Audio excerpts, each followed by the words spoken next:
Back to my React JS playlist. So previous video में हम लोगों ने देखा कि हम लोग कैसे एटॉमिक डिज़ाइन पे वर्क करते हैं, क्या एटॉमिक डिज़ाइन होती हैं, क्या एटॉमिक डिज़ाइन पैटर्न होते हैं, atom, molecule, organism, template etcetera. आज हम लोग बात करेंगे एटम डिज़ाइन के प्रैक्टिकल पे। मैं आज सेटअप करूँगा एटम डिज़ाइन अपने सिस्टम पे और देखेंगे एटॉमिक डिज़ाइन कैसे वर्क करती है। तो ये हमारा बेसिक प्रोजेक्ट स्ट्रक्चर है। अगर आपको नहीं पता है तो मैंने एक्सप्लेन किया है, आप वीडियो में जा कर के देख सकते हैं। तो ये हमारा बेसिक स्ट्रक्चर है। तो अब हम एक फ़ोल्डर बनाएंगे एसआरसी के अंदर। एसआरसी के फ़ोल्डर के अंदर हम एक फ़ोल्डर बनाएंगे एटम्स का, एटम्स, ठीक है।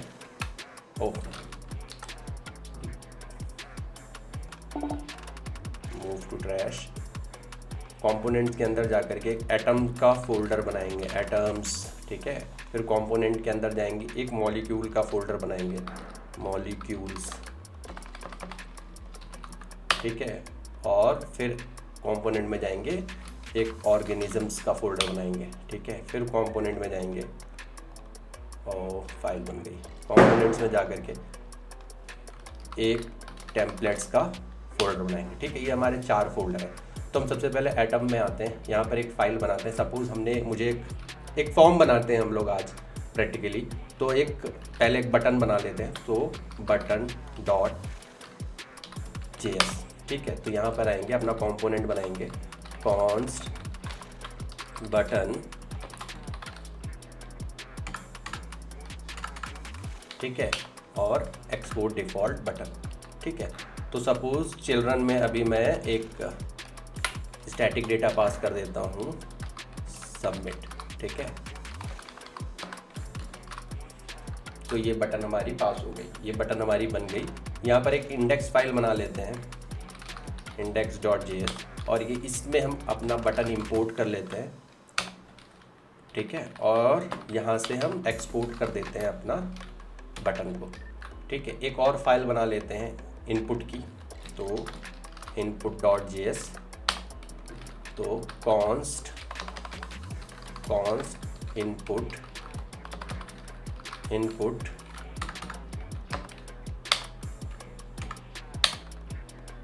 और यहाँ पर हम अपना पूरा इनपुट सेटअप करेंगे। टाइप हमारा जो टाइप आएगा, प्लेस होल्डर हमारा जो प्लेस होल्डर आएगा, ऑन क्लिक चेंजेस बटन, और यहाँ पर हम अपना इनपुट एक्सपोर्ट कर देंगे। और यहाँ से हम अपना इंडेक्स में जा कर के हम यहाँ पर इंपोर्ट कर लेंगे,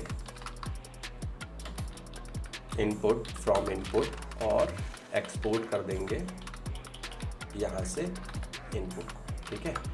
तो ये हमारा एक बटन बन गया और एक इनपुट बन गया। एक लेबल भी बना लेते हैं, ठीक है, एक लेबल भी बना लेते हैं,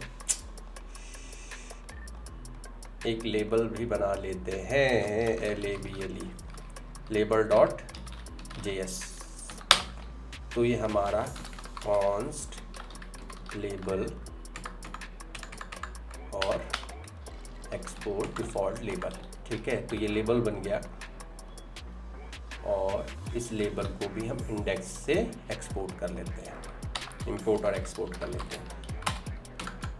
तो ये मैंने एक सेपरेट फाइल इसलिए बनाई है, इंडेक्स, ताकि हमें मल्टीपल, अगर हमें इंपोर्ट कर रहे हो तो हम सिंगल लाइन इंपोर्ट कर सकें अपने कंपोनेंट में, हमें मल्टीपल इंपोर्ट ना करना पड़े। इसलिए मैंने एक index.js की फ़ाइल बनाई है इसमें, ठीक है। अब इसको यूज़ करके देख लेते हैं अपने कंपोनेंट में। सपोज़ हमारा पेज है, डायरेक्टली यूज़ करके देख लेते हैं। होम पेज है, ठीक है, ये होम पेज रन हो रहा है।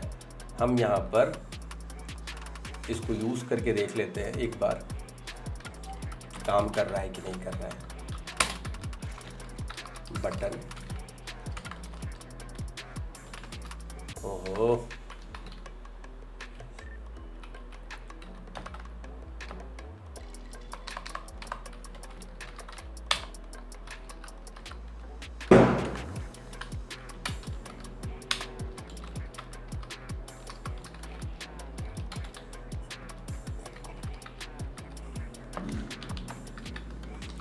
import button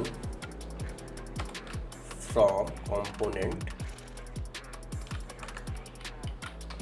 के अंदर, एटम्स के अंदर मिल जाएगी मुझे, और ये बटन हो जाएगा ऐसे।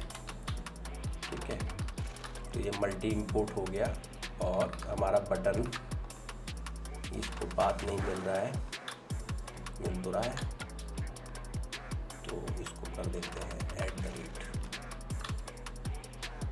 @। तो बाद में चेक करते हैं पाथ क्यों नहीं मिल रहा। और हमारी बटन रेंडर हुई, यहाँ पे क्या बोल रहा है फिर GSA, ओके ओके ओके, ये हमारा TSX है और हमारा कंपोनेंट JS में है। Fail to separate analytics because contain invalid JS index, if you are using JSX make sure that file, and ये JSX क्योंकि हमारा मेन पेज JSX है और हम यहाँ पर JS का कंपोनेंट बना रहे हैं, तो इसको हम 1 मिनट के लिए रीनेम करके JS कर देते हैं। ठीक है, अब हमारा बटन क्यों नहीं आया, चिल्ड्रन, अब यहाँ पर हम प्रॉप्स भेजते हैं, ऐसे प्रॉप्स भेजते हैं चिल्ड्रन बटन, क्योंकि एरर्स आ रही हैं तो आपके सामने ही सॉल्व करना वो ज़्यादा सही है। ठीक है, हमें लग रहा है कंपोनेंट भी हमें JSX में करने पड़ेंगे। ठीक है, तो रीनेम JSX, ठीक है, रीनेम JS, ओहो JSX, तो अभी हम लोगों ने चिल्ड्रन हटाकर इसको करना JSX। ठीक है, JSX कर दिया और एक बार सर्वर बंद करके रिफ्रेश कर लेते हैं, तो उसको फाइल मिलनी चाहिए हमें हमारी।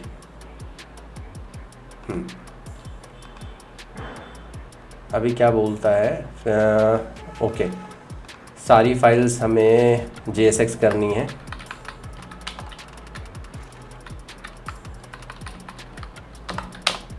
अब ये रन हो जाएगा। ओके, अभी वो फिर वही एरर दे रहा है क्योंकि उसको वो नहीं मिला, तो इसको बंद करके फिर से रन करते हैं ऐप को। मैं भूल गया था कि हम लोगों ने JSX को सेटअप किया था अपने सिस्टम में। तो ये हमारा बटन आ गया, यहाँ पर बटन का नाम सबमिट है। आप यहाँ से जो भी बटन दोगे वो वहाँ पर आ जाएगा। तो ये एक स्मॉल कंपोनेंट है, कैसे बना के हमने एटम को यहाँ पर कॉल किया, ये उसका रिज़ल्ट है। अब हम एक मॉलिक्यूल बनाएंगे और हम यहाँ पर एक न्यू फाइल बनाते हैं। न्यू फाइल में बना देते हैं हम ये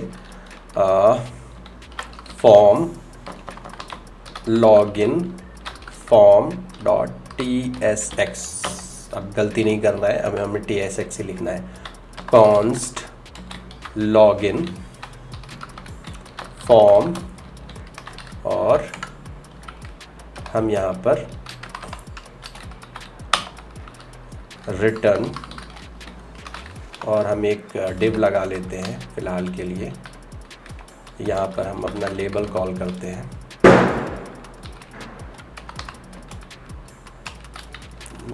लेबल अभी ये पकड़ नहीं रहा है, पता नहीं क्यों, तो मुझे लग रहा है वो एग्जिट करके खोलना पड़ेगा इसको। एक्सपोर्ट लॉगिन फॉर्म, ठीक है, तो ये हो गया। अब यहाँ पर हम इंपोर्ट लेबल फ्रॉम एटम्स, ठीक है, यहाँ पर हमारा लेबल आ गया। और ये एक्सपोर्ट डिफ़ॉल्ट, ठीक है, और लेबल पे जाते हैं। इसको लेबल नहीं मिल रहा है, // अब लेबल मिलेगा उसको। अभी भी लेबल नहीं मिल रहा है। लेबल LABEL एटम्स के अंदर आ गया लेबल, LABEL लेबल। ये आ गया लेबल के अंदर टेक्स्ट। तो लेबल के अंदर हमारा क्या प्रॉप है, हम ऐसे भी भेज सकते हैं। Text is equals to enter your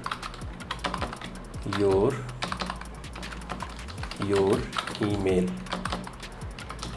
ठीक है, और यहाँ पर हम कॉल करते हैं इनपुट, और ये इनपुट यहाँ पे कॉल करेंगे और इनपुट को देख लेते हैं। इनपुट में क्या प्रॉप्स है, इनपुट में टाइप, फ़िलहाल मैं टाइप ही भेजता हूँ यहाँ पर, टाइप ईमेल, ठीक है, ईमेल। और बटन हम लोगों ने लगाई थी तो इस बटन को यहाँ से कॉपी कर लेते हैं, यहाँ पर आते हैं और यहाँ पर बटन लगा देते हैं। तो और ये हो गया हमारा लॉगिन फॉर्म। आप चाहे तो इंडेक्स फाइल बनाइए, चाहे मत बनाइए, मैंने आइटम्स में बनाई है तो हमें मल्टीपल इंपोर्ट सिंगल लाइन हो जाएगा। और अगर आप नहीं बनाएंगे तो आपको लेबल के लिए एक इंपोर्ट लिखना पड़ेगा, इनपुट के लिए एक इंपोर्ट लिखना पड़ेगा, तो ये थोड़ा सा हेक्टिक हो जाता है। तो अभी तो मैंने आपको बता दिया है, बट मैं डायरेक्ट इंपोर्ट कर ले रहा हूँ इसको यहाँ पे। और ये हो गया इंपोर्ट फ्रॉम / कंपोनेंट के अंदर लॉगिन फॉर्म। तो ये आ गया हमारा होम पेज पे लॉगिन फॉर्म। अभी क्या बोल रहा है, कह रहा है fail to load component login form, sorry path गलत है, कंपोनेंट के अंदर मॉलिक्यूल्स के अंदर लॉगिन फॉर्म है ना। तो ये हमारा लॉगिन फॉर्म आ गया। सेव हो जा भाई। क्या बोल रहा है, कंपोनेंट के अंदर लॉगिन फॉर्म उसको नहीं मिल रहा है, फेल टू इंपोर्ट, कंपोनेंट के अंदर लॉगिन फॉर्म नहीं मिल रहा है, लॉगिन FORM एक्सपोर्ट डिफ़ॉल्ट। ओहो, यहाँ पे स्पेलिंग गलत है, यहाँ पे स्पेलिंग गलत हो गई है, ये होगा तीनों, थोड़ा सा स्पेलिंग मिस्टेक, ये रन हो रहा है।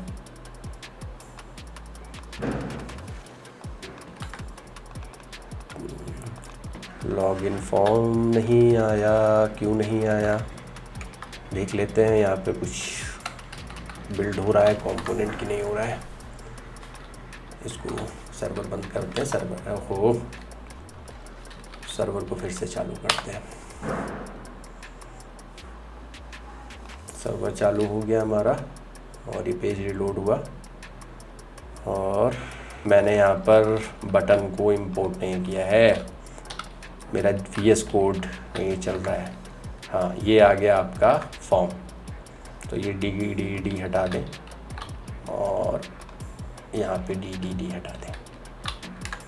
तो ये मैंने बेसिकली एरर्स आपके सामने सॉल्व की हैं, सिर्फ इसलिए मैं कट लगा सकता था वीडियो में, सिर्फ इसलिए ताकि जो एरर आ रही हैं वो हम कैसे सॉल्व करेंगे या कैसे हमारा प्रेजेंस ऑफ माइंड रखें कि क्या गलतियाँ कर रहे हैं। जैसे मैंने गलती की, इंपोर्ट करना भूल गया और मेरा VS कोड कुछ एरर नहीं दे रहा था, इसकी वजह से मैं इंपोर्ट करना भूल गया और वो एरर मुझे दिख रही थी। सो अभी हम लोगों ने सीख लिया एटम्स कैसे बनाते हैं, मॉलिक्यूल कैसे बनाते हैं। अब इस मॉलिक्यूल के अंदर ये एटम्स यूज़ हो रहे हैं। अगर मुझे कोई मॉलिक्यूल के अंदर डेटा भेजना हो तो मैं यहाँ से डेटा भेजूँगा प्रॉप्स के थ्रू, उसको यहाँ पकड़ूँगा और इसके बाद एटम में उसकी हम पूरी फंक्शनैलिटी लगाएंगे। और ऑर्गेनिज़म भी हम ऐसे ही बनाते हैं। सो अब नेक्स्ट वीडियो में हम क्या करेंगे, हम नेक्स्ट वीडियो में Next.js को सेटअप करेंगे अपने सिस्टम में और Next.js के थ्रू हम पूरा एटमिक डिज़ाइन प्लस पूरा स्टोरी बुक सेटअप करेंगे। और वहाँ पर जो भी हम एटम मॉलिक्यूल ऑर्गेनिज्म बनाएंगे हम वो स्टोरी बुक में कैसे रेंडर करते हैं, क्योंकि बड़ी कंपनियां में स्टोरी बुक पे काम होता है, उन सबको कैसे चलाएंगे वो देखेंगे। तो नेक्स्ट वीडियो हमारा किस टॉपिक पे आने वाला है, नेक्स्ट वीडियो आने वाला है हमारा Next.js प्लस स्टोरी बुक। तो अगर आपको वीडियो पसंद आया है या फिर प्लेलिस्ट में आपको कोई भी वीडियो पसंद आया तो चैनल को सब्सक्राइब करिए, लाइक करिए, कमेंट करिए, थोड़ा मोटिवेशन दीजिए मुझे भी नेक्स्ट वीडियो बनाने के लिए। ऐसे ही ट्रिक्स के लिए फॉलो करें स्पैन कोडर्स।